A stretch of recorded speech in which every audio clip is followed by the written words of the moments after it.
This season, Instacart has your back to school. As in, they've got your back to school lunch favorites, like snack packs and fresh fruit. And they've got your back to school supplies, like backpacks, binders, and pencils. And they've got your back when your kid casually tells you they have a huge school project due tomorrow. Let's face it, we were all that kid. So first call your parents to say I'm sorry, and then download the Instacart app to get delivery in as fast as 30 minutes all school year long. Get a $0 delivery fee for your first 3 orders while supplies last. Minimum $10 per order. Additional terms apply. They say opposites attract. That's why the Sleep Number Smart Bed is the best bed for couples. You can each choose what's right for you, whenever you like. You like a bed that feels firm, but they want soft? Sleep Number does that. You want to sleep cooler, while they like to feel warm.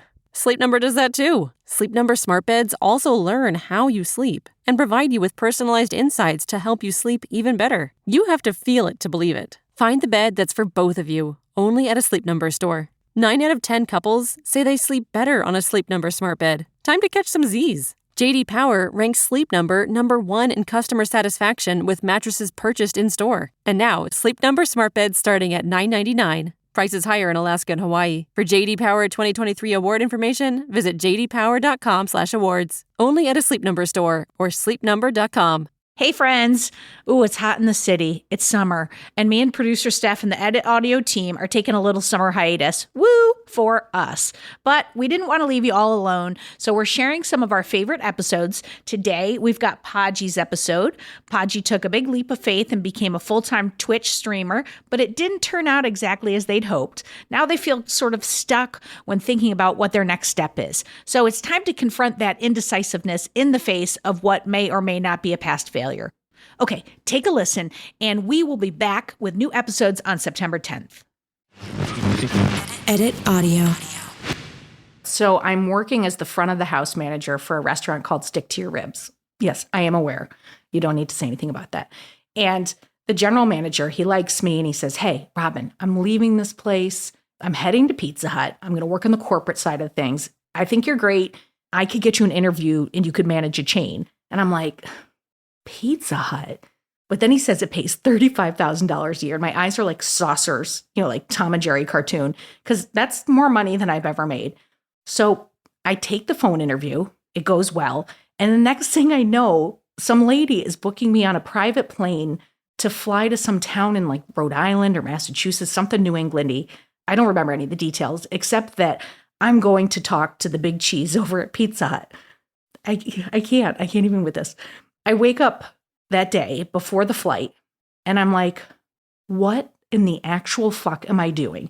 I do not want to manage a Pizza Hut. No offense to anyone who does. It's just not me. And I immediately cancel the interview. I burn some bridges, which has never come back to haunt me. Thankfully, I can still order Pizza Hut whenever I choose. But now I'm lying in my bed and I'm thinking, what in the hell am I doing with myself? Like, what's my next step? How do I actually take it? I cannot be in a position where I just grab whatever opportunity floats by me. I have to be more directed in my steps. How do I figure out my path when I don't trust myself to do what's right? What's next? Hello, folks. I'm Robin Hopkins, and this is Well Adjusting, where I talk to people about life stuff, but not in an NPR way, more like a we're at the bar, and we're having cocktails, and I am getting into your business sort of way. Oh, we love a cocktail. Oh, and producer Steph is here too. Oh yeah, hi, that's me. Today we chat, starting again after you failed. All right, people. I have to say, I am so excited about today's guest. It is a person named Podgie. I loved talking to them. They're a Twitch streamer, an artist, and they are in an interesting place, the middle of a very major life moment. They keep having this question. It keeps coming up for them. How do I figure out what my next move is when I'm afraid I'm going to fail and I'm going to lose time? How do I know what is right for me to do next? Like, they're even questioning what's success, what's failure when you're going for something. And even more importantly, or even harder, what do you do when you're stuck? I mean, these are humongous, big life questions. And I think if we're all being honest, we have all been exactly where Podgie is. So that is a cue for me to shut my mouth and let's get right into this conversation. Hi, hello. I'm Podge. My pronouns are they, she. Right now I'm living in my mom's basement trying to figure out my life. Yeah. So currently I'm working full time. I took a step back from streaming just to kind of figure out what the hell I'm doing with my life. Are you still a streamer on Twitch, or you were doing that, or you were trying to make a go of it? Can you talk a little bit about that? Yeah. So I did it full time. I was doing it a lot and then working like side jobs and everything. And that was like my only source of, well, one of my main sources of income. And so the monetary thing attached to it is very stressful. Yeah. And kind of takes away from the enjoyment, and because you're always trying to do things to, you know, get further or get noticed, and you try these things and you think they're going to work out and then they don't. And then you're like, okay, well, what the heck do I do next? Because you've already tried what you think you can do. And it's also what, like, trying all these new things and them not working out, it like really disheartens you to try even more new things, because you're like, well, what's the point of trying? Because it didn't work out previously. So why would I try? And like, your creativity, it eats at it. And so I just got kind of run down, and my mental health just became not very great from doing it for so long. And then also with my ex, he was afraid I was going to get too big on Twitch and then leave him. And so I was just like, I don't think that's really, I think you just... Way to try to hold me down, turd face. I know. I was like, okay, well, I'm going to leave you anyway. Now I am. The whole thing was like, I was going to provide for us with streaming. So starting streaming, it wasn't fun from the get-go. Yeah. I mean, it was fun, but it was just like, okay, I got to make money. Pressure the cooker. whole time. Yes. Yeah. So left him, whatever, moved here. So now I'm just trying to figure out, I guess, my whole life. Again, I've done this many a time, but I think now it's like... Now it's different because it's like, I'm going to try and figure out what's the most enjoyable for me, and not because I'm doing it for other people or what I think that they think I should be doing and to appease them, because that just never works. You attach your self-image to it so much that if things don't work out, you blame yourself. And yeah, it's way more personal than just a normal job would be. And it's just like a 24/7 thing. Live reactions and everything, and you have to always be on. And the thing with Twitch is like, you can do anything you want on there. And so I really did that. I would do my makeup on stream. I would play video games on stream. I did a lot of these paintings on stream. So you got the camera on, or you don't have to have a camera, but there's a live chat. You're talking in real time to people. And then, you know, anxiety comes into it too, because then you'll like rewatch the stream or rewatch a clip. And then sometimes it's like you could do something embarrassing or just like something on stream and it can go viral, and you can go viral for that and then have to deal with that stuff. Thankfully, that never happened to me, but I do have close friends who have had a number of things like just go viral and stuff. And then having to, that's like a whole other thing that comes with it, because like people forget you're a real human being a lot of the time. No, people feel free to say anything they want to about you online. It's like we've lost all of our sense of we might hurt another person. So what was the point where you were like, this is too much? Like, I'm feeling all this pressure. People are mean, and I'm having to create content 24/7, and I'm trying to monetize it. Like, when did that become like, I don't think this is what I thought I wanted it to be? Last year, my mental health, I was just like struggling with it, trying to figure out how to make it better, how to be a healthy human being. And with content creation and your first thought always pertaining to streaming or social media. That's good content. I should do that. I should do this and post this. And it's like your wants and like things you want to do come second. And so I realized it was just like, okay, it's like streams up here and I'm like all the way down here, and it should be opposite. Yeah.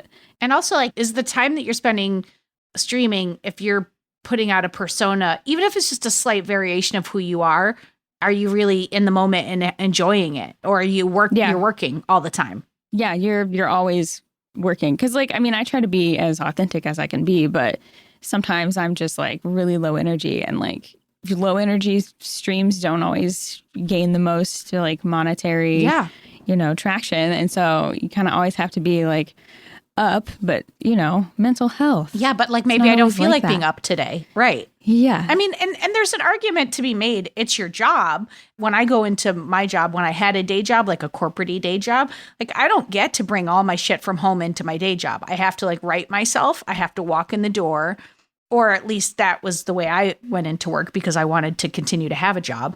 You can't just bring your crap with you.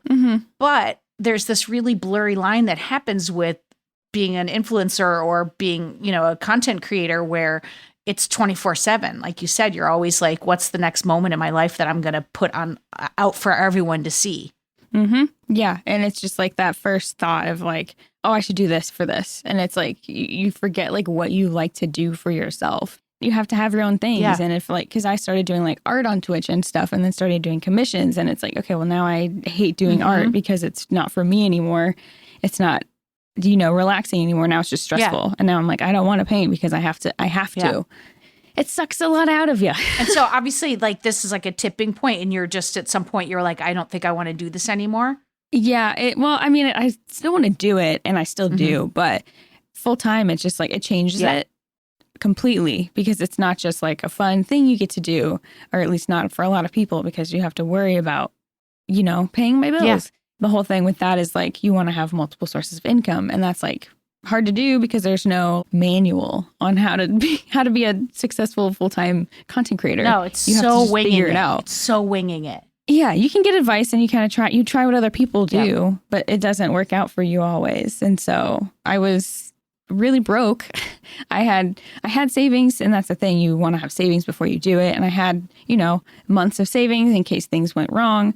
And then, of course, things went wrong. I had multiple emergency vet visits that took all of my savings. And then also with Twitch, they don't take out any taxes. And so all my savings went to taxes. And then it was just like, okay, cool. Now I live in my mom's basement. Yeah. Now I live in my mom's basement. So it just became just so stressful. And so I was just like, I think I'm gonna take a step back. And that's always hard because then it's like, okay, do I continue this? Do I get a job? Because, taking time away to make money somewhere else takes away time you can put into a stream and lose all of that. So it's like any momentum you have could just be gone. Yeah. And so it's just like this whole game, everything being an uncertainty is like, when is the breaking point for a person trying to do something creative to make a living? And I also think when is the breaking point is something we should all be aware of in all the things like bad relationships, friendships, what's the tipping point? When are you getting less out of it, or just when is it worse for you, I guess? And I think sometimes we're in it and we don't realize it until you're past your breaking point. At least I know that's for me. Like, I know I need alone time in my family, and I never know that I need alone time until I'm screaming at everyone. Until you've already needed it. Yeah, until I needed it for 2 weeks and didn't recognize it. Because I'm just not great at always processing what's going on for me right in the moment. It just takes me a minute sometimes to see, oh, that's why you're being a jerk. So back to you. So you're now at this breaking point, and is there a fear there of I might go down this Twitch path again and spend a year and then turn around and be like, oh, this wasn't the right thing? Is that where you are or where you were? Yeah, I think that's currently where I'm at, because now I'm like, I'm going to go to school. And now I'm like, I can't afford it. So I can't go to school even if I wanted to. So now I'm like, okay, well, if I can't go to school yet, what do I work towards? Because I'm like, I can't just sit around and wait, because that's I feel like what I've done this X amount of years is just waiting. Now I kind of try to plan. I wait and plan, but sometimes I just I think I'm a waiter, but then I'm just procrastinating. Or what's that line between what is that phrase that's the paralysis of analysis? You could spend so much time being like, well, maybe if I do this, maybe if I don't do that. I mean, it sounds to me like when you went to do the Twitch thing, you had a savings, you made sure that you had a safety net. So it sounds like you're very thoughtful in these decisions and choices you're making, but nervous. Yeah. And, many times in therapy, it's you can analyze and think about everything all you want, but there comes a point where it's you're thinking way too much. Yeah. And that's the hard point to be because I also have ADHD and impulse, hard, impulse things. And so it's just trying to find the line between, okay, have I done enough research? Have I done too much, or have I not done enough? And I'm just winging it. And so it's hard. I'm finding this with a lot of people that I talk to. But I do think we have to respect the fact that globally we've been in a pandemic for 2 years. And there's a lot of life changes that happened, and you've had what are those things they always say, like the top things are moving, career change. You have several of the top 5 biggest stressors going on in your life right now, and you have to pay respect to that. Mm-hmm. Yeah, and it's hard to take it, like, you know, the moment where you like take a step back and you like realize what you've done, because there's been many a time I like talk about whatever on stream and I'm like, oh my God, I have done so much, but I feel like I've done nothing. And so it's hard having been in the pandemic and I'm like, cool, I've been stuck inside for how many years? I feel like I haven't done anything. I feel like I could have done more. And so it's just like hard to recognize what you've done without feeling like you haven't done anything. Hi, friends. Now, I know you are all smart. I mean, you listen to this show after all. So I wanted to tell you about Timeline. Timeline is a Swiss-based life science company and a global leader in urolithin A research. Now, if you're like me, you don't know what urolithin A is. So I'm here to channel my inner high school science teacher and tell you. Urolithin A, it's a powerful postbiotic that is nearly impossible to get from your diet alone. I mean, if it could be found in Coke Zero, you know that I would definitely have found it by now. But instead, I have Timeline. Now, their product, MitoPure, is the first to offer a precise dose of urolithin A. It upgrades your mitochondrial function, increases cellular energy, and it improves muscle strength and endurance. Now, I am confident that you, my smart listener, excelled in high school science studies, which means that you know that the mitochondria is the powerhouse of the cell. And you also know that they are a key influence in how we age. So as the years pass, and friends, they are going by so quickly, our mitochondrial efficiency declines, which affects our quality of life. Think of MitoPure as a little Pac-Man in your cells, chomping up the damaged mitochondria that make you feel tired and recycling it into new healthy ones. Now, you can take MitoPure in 2 ways. They've got soft gels for when you're on the go and you want something super convenient. Oh, and they have a berry powder mix, which you can incorporate into breakfast, maybe your daily yogurt, smoothie, or even a Coke Zero if you're me. Now, taking 2 MitoPure soft gels a day for only 2 months can help you feel big improvements in your cellular energy, muscle strength, and endurance. Now, after 4 months, you're going to feel yourself getting stronger, experiencing less inflammation, and recovering faster after workouts. And you all know that after my early morning tennis, I need to recover. Okay, Timeline has a special offer for you, my favorite listeners. Timeline is offering 10% off your first order of MitoPure. Go to timeline.com/RobHop. That's TIMELINE.com/RobHop. Hop to it, y'all.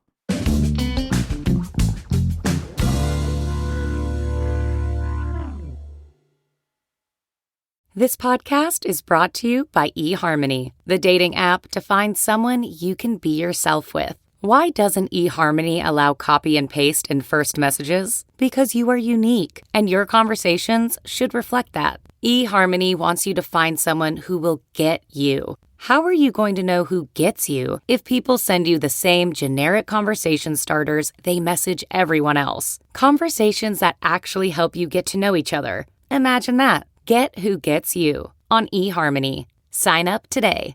Summer is supposed to be an opportunity to slow down. But when you look at your kids, you can't help but notice that your kids are growing up fast. Help them build independence as they grow with Greenlight. Greenlight is a debit card and money app for families where parents can keep an eye on kids' money habits while kids learn how to save, invest, and spend wisely. It's the easy, convenient way to raise financially smart kids. Get your first month free when you sign up at greenlight.com/Wondery. That's greenlight.com/Wondery. So what's the area that you want to go into? Or can you talk about like where you are right now and what you're putting in place or what you want to do? Or Yeah, so right now I'm just, at the moment, I'm like, okay, to be able to do anything else, I got to be financially stable. And so I found this job and I'm trying to work. And then what comes after that is like, okay, besides making money, what do I want to do? And so I thought, maybe I'll go to school. Maybe I'll do graphic design because I like art and I want to do more artsy things. But then, you know, being afraid to make art or creativity a career when I just did something similar. And then also I can't afford it. So I'm like, okay, I just really want to make art for not a living, but just like, that's what I want to spend my time on. And so I want to paint and I want to do murals and stuff like that. But then it's just like, okay, how do I even get started with that? And like, another thing with ADHD is like, okay, there's this cool thing, this craft, I got to get all this stuff to do it. Oh, yeah, and then yeah. There's been so many times I've done that. And I'm like, cool, now I have all this stuff and I'm going to get back in bed. Yeah. I spent too much effort on it. So, yeah. Well, I wonder if, like, I was just talking to a friend and her son is just coming out of college and he just got a promotion at a job that he doesn't like or doesn't want. And I was like, congratulations. But he's like, I want to be in sports. And I was like, well, that's a really big field. Like, what do you want to do? If you go down a path that's not the path you want to go on, you can get into the golden handcuffs. Like, you start making money and you start getting promoted. And then to go on another career track, you have to accept less money. And it gets hard to do that because, like, it's one thing to be eating ramen at 23. It's another thing to be doing it when you're 43. That's not cute anymore. But one of the things that I was thinking for him, and it makes me think about it for you too, is like, what are the things that you could do that would give you experience to see if it's a thing that you like in that area that might bring you income at the same time, that might, like, two birds, one stone, like freelance design work. You know, is that something that you could look into doing to just see, like, to put your foot in the water and see if it's something you like or enjoy and make money at the same time? I don't know. Yeah. I think it becomes with like, okay, I need to learn a little bit of the skill and getting the like discipline, self-discipline to learn a new skill, to be able to use that skill to do whatever you want to do. Because like I've got very, very little skill in graphic design. And so that would be a good step to do. But then having to try and learn that is like hard because I'm like, okay, do I need this skill or is this going to be a waste of time? I think we can get in our head a lot about what we need or don't want. Like, one of the things I learned in business is that people are just full of shit. Like, I mean, I've said this before, like I worked with this guy and he's one of the experts on the show and he's a fucking amazing leader. But one of the things I learned from him is that sometimes he just says things louder than everyone else and with a lot of confidence. And it sounds really thought out. And like afterward, I'll be like, you think that's for sure? And he's like, I don't know, let's see. But he was able to lead a company and everyone followed him because he goes for it and he just moves something forward. And then he's able to say, okay, this worked, this didn't. But I wonder if maybe you just need to be practiced at saying things louder. Yeah. Take up more space. Yeah, that's been hard, trying to be loud with my voice. I can see that, by the way. I can see that. I want you to be more brash and louder already. I want you to be as fabulous as your hair. Oh, thank you. Thank you. I need to be more like that with my brain because it's like I'll have these thoughts. I'm like, okay, I want to do this and this. And it's like, okay, well, maybe we'll do that. Maybe we'll do that. But it's like, I need to listen to my brain being like, no, we're going to do this. Or I want to do this. Let's try it out. And I'm like, well, but maybe I should be like, okay, fine. Let's do it. Well, like, let me ask you this question. What is the worst that can happen? If you step it forward, you have more life experience now. If it doesn't work out, if you don't make it a failure on your part, it's not a failure. It's just more information that you can use for your next step forward or to the right or to the left. Yeah. It's not linear. You know, it's like you take a step, you go over here, you're over here. Yeah. You never know unless you start. Yeah. So it's like, I never know if I make that joint. Like, if I never would have started streaming, I never would have made it like a 4-year thing. Because there's been many a time in my life I've done that when I had the brain power too. Like when I went to school, I was just going to get like my 2-year degree, whatever. And then I took like one class in like plant science. And then I ended up getting like a plant science degree because I liked agriculture so much. So like I never would have done that if I didn't try this one class. I used to do that a lot more and I wish I could get back to it. It's just like hard. Yeah. So now it's like trying to figure it out and do all these things, but then it's like, okay, but is it going to be worth it? But making it too calculated is hard. Yeah. One of the things I learned, I want to say in my 20s, maybe 30s, is that like the way that I found things out of what I wanted to do next. I mean, I feel like I'm fortunate that I often know what I want. Generally speaking, I'm like, I want that. And then I want that. I want that. Like, it's like I'm moving too fast. And then my problem is more I'm never in the moment because I'm already like, okay, I got that. What's next? And that's just as it's a different problem, but I'm not in the moment and I'm not experiencing joy.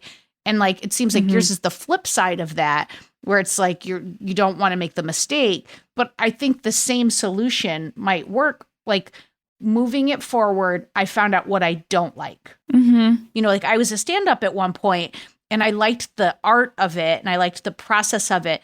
But I was always like, oh, these hours, am I really going to be like 40 and doing a set at midnight? Like, no, that's not happening. I'm going to bed at 9. But what I liked about it was having my own voice. And so then I took my voice and moved it over to like writing. It was just fine tuning as I went, but none of that was a failure. I'm glad I had that time and that experience. And I wonder what like how you would get yourself back to just trying again without the fear. Yeah, I think one of the main things is like now I have a job and I'm like, okay, once this all comes in, I don't have to worry about money. And it's been nice because then it's like now my days off are actually days off. And so I can actually put that to use. And so I have like a big thing I'm going to paint on, and I keep doing every little by little to actually start on it. And I'm actually going to start on it. Yeah, today. You are. I said I was going to yesterday, but it didn't work out. But today I will.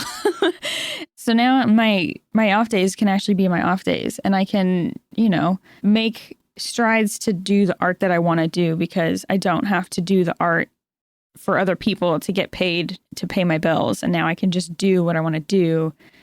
Because now I have that actual free time, I don't have to use that towards social media and stream and all this stuff. So now it feels better to be able to do the art now. So I think I'll actually be able to, get myself to do it. And there's no it's nice because there's no start or stop time on it. Yeah. Because when I would stream it, it'd be like, okay, I'm going to start and finish this painting on stream.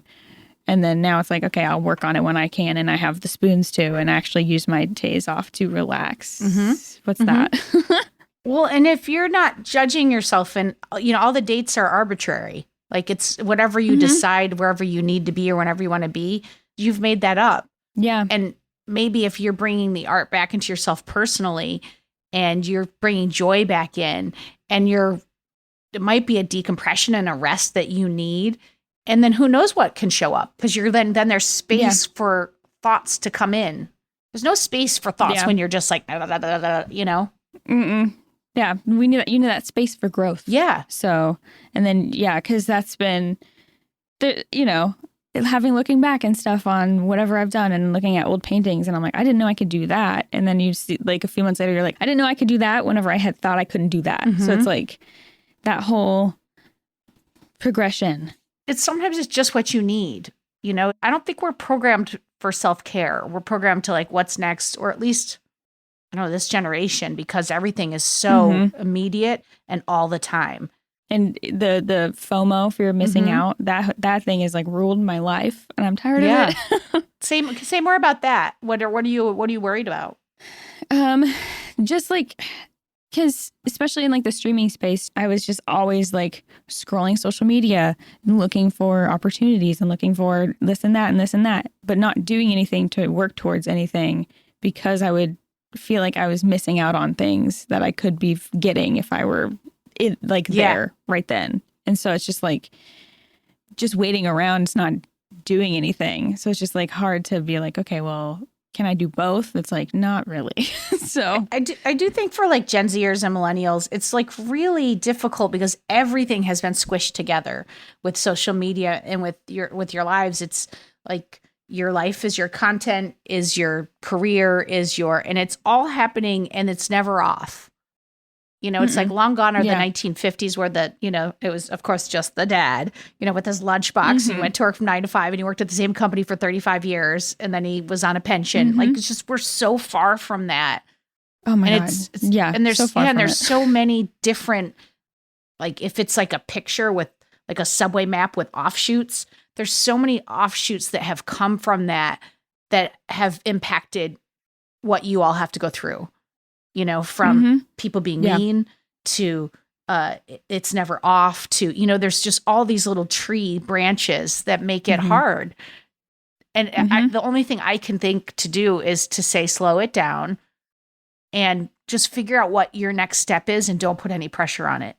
Yeah. Yeah. I think that's like the best thing you can do, because there's been so many things I know myself and others have found out they can do with their lives that they would have never thought of if they didn't like think about what they really wanted to do. And they maybe being like, okay, well, what if I tried this? And what if I tried this? And seeing that, but trying not to let the other factors like shape it, because it's like, okay, well, I want to do this, but I can't afford it, or I can't do this. And so like, that's a huge thing, especially with my generation and whatever. It's just like, we can't afford to do anything that I want to do. So trying to figure that out in itself has been a lot. But well, I mean, this is where I feel like I sound like an old bitch, but I feel like I call bullshit on that sometimes. Not you, but on the argument of time and money.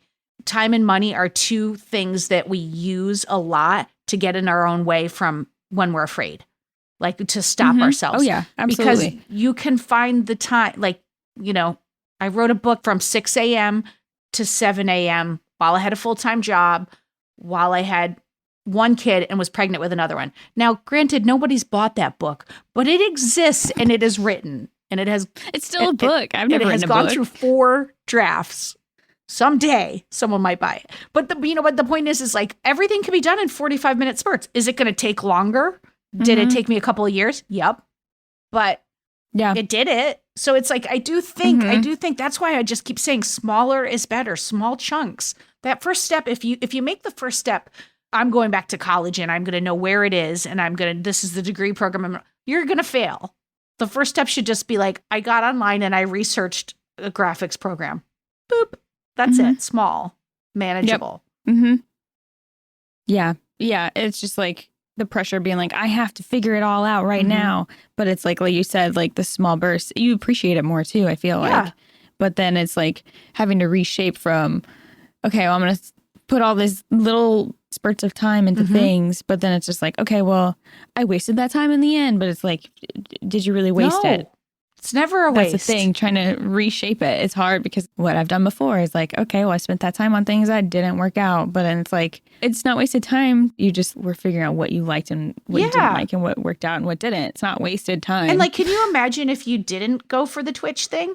You might still be sitting out there going, maybe I want to do Twitch full time. Maybe I want to do that sometime. And then not doing it. That'd be cool to try it out. And I don't know. I can't say this for sure, but I'd be willing to bet you had some good time in there. You made some money. You made connections. Absolutely. Like there were things that came from it. It's all your perspective. Like reframe it, how you're looking at that experience. Oh yeah. No, I cherish that time. Now I'm back to the point where I miss streaming and like I can't do it. And I could, but I'm like, let's just take a way step back so I can enjoy it more. But now it's like I can miss it and know that whenever I stream, it's because I want to and not that I feel like I have to. So that's like, I feel like a huge step in itself is like realizing like, okay, I can enjoy it now that I want to. And because it's not all the things tied to it. Yeah. So yeah. Hey friends, it's summertime in the city and me and producer Steph and the whole editaudio team are taking a little summer hiatus. I mean, woo for us. But while we're laying by the pool, or let's be honest, just 100% sweating in my 6th floor apartment, we will most likely still be thinking about the show and all the amazing guests that come on. So if you want to be one of those amazing guests and you have a problem that you want to pick apart with us, maybe get a little help, we're here. Get in touch. You can get me at Real Rob Hops on all the socials, or you can email us at hello@editaud.io. Say hi, tell us your problem. Let's do this. Come be on our show.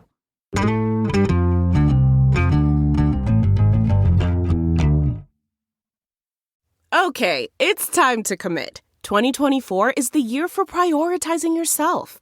Begin your new smile journey with Byte, and you could start seeing results in just 2 to 3 weeks. Just order your at-home impression kit today for only $14.95 at Byte.com. Byte clear aligners are doctor-directed and delivered to your door. Treatment costs thousands less than braces. Plus, they offer financing options, accept eligible insurance, and you can pay with your HSA, FSA. Get 80% off your impression kit when you use code WONDERY at Byte.com. That's BYTE.com. Start your confidence journey today with Byte.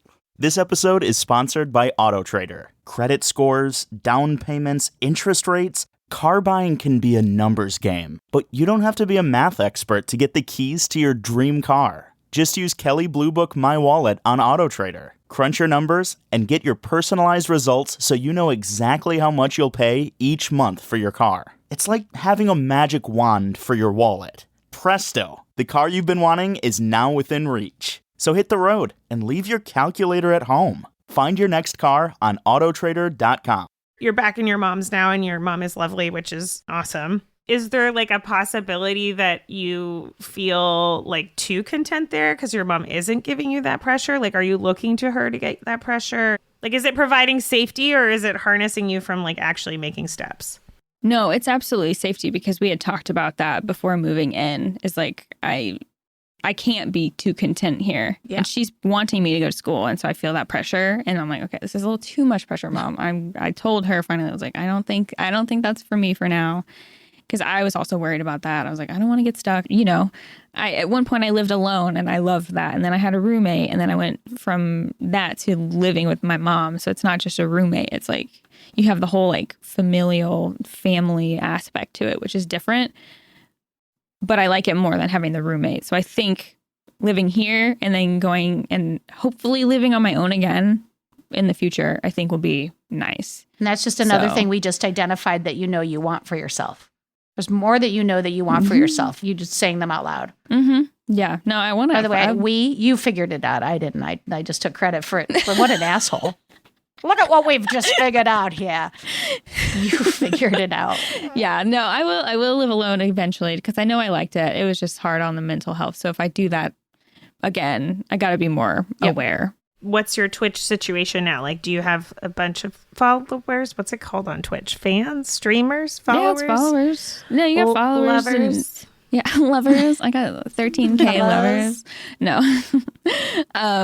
No, I mean, I was able to live off of it, pay my bills, and have a little bit for savings. And then it kind of switched from, okay, I'm able to pay my bills, to, okay, I'm barely scraping by, to, okay, shit, I got to figure shit out. So now it's like, I do it for fun. I still have the viewers, which is nice. I feel like I have the same amount of viewers as I did before and I do now. Yeah. And so it's like, there's not growth, but it's not like I lost everything. Yeah.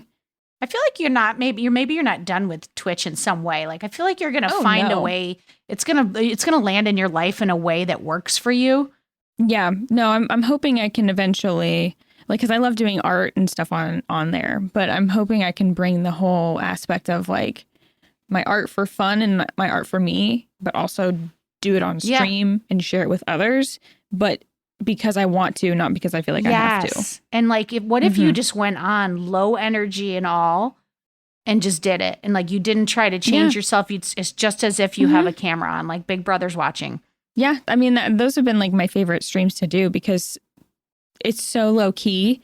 And there's sometimes I'm not even like looking at chat or whatever. And like they're talking amongst themselves, and I kind of hop in here and there. And we've had like the most in-depth, like amazing conversations when I've done art streams. And so I want to incorporate them more.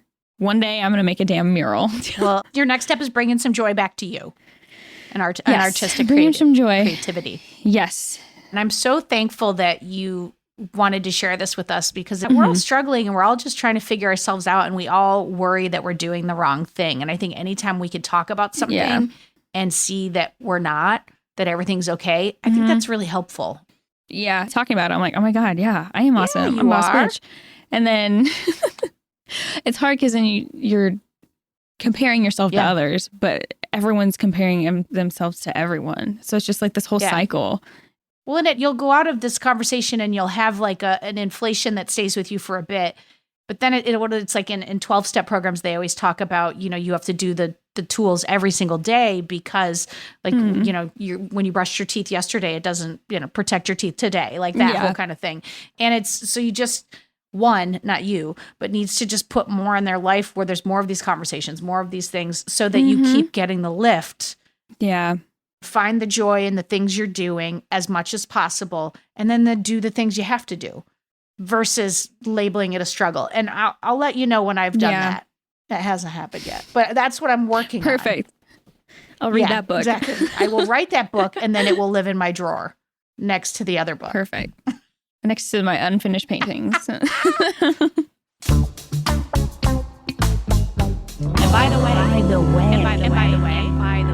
And by the way, here's a little hot tip. If you are putting a lot of pressure on what comes next, get out of your own head. Here's what I want for you. I want you to ask friends for advice. Go see an expert if that feels right. Just try to take the question out of your own head and get some other perspectives. I truly believe that you will be amazed at what shows up when you let some other folks chime in to the mess that you've been yammering about in your own head. Okay, you know what I'm saying?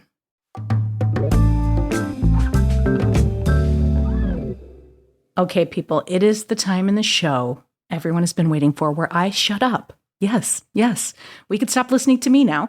And we are going to get some expert advice from someone who knows about what to do when you are stuck in life. Take it away, Dolores. Sometimes it becomes very difficult to move if you're always moving into the unknown. And you don't have a good relationship with the unknown. You see, most of the time we think we should know everything. So when I don't know, and I don't want to take a step to find out, there's nothing I can do on that path. So maybe I could take a step to the side and just do something I can do. And I can get maybe some joy out of just doing what I can do. Because I'm pretty sure that, we spend a lot of time and energy talking about what didn't work. And so we don't have the energy to create something new. And sometimes it's frightening what we're discovering about ourselves. Maybe we're not who we thought we were. And then what do? If I'm not who I think I am, who am I? Age-old question, but where can I take a step? Where can I take a step? And let it be all right that I can't take that step or any of those. I can't do any of those. But maybe I could do that. Well, you ought to start a gratitude journal. Begin to get clear about what we have to be grateful for. Start every day off with gratitude. Take the pressure off by getting clear. My life is incredible. Begin to get grateful every day. Simple. I got that from Oprah. Ooh, Dolores. That was ever so helpful, as always. Thank you. All right, folks, that's a wrap on this little episode. But before we go, I do want to say thank you, Podgie, for opening up your brain and sharing your struggle and letting us be a part of that conversation. For more Robin, and you may need that, you probably don't need it, but if you do, you can follow me at Real Rob Hops on all the platforms, all the socials, as the kids today say. Well Adjusting is an editaudio original, exec produced by Steph Colburn and Robin Hopkins. Thank you to Maria Passingham, Kathleen Speckert, and the whole editaudio team. Oh, hey, before you take out those AirPods, this show is just for entertainment. If you are in need of help, please reach out to a professional. Go ahead and get that help. You deserve it.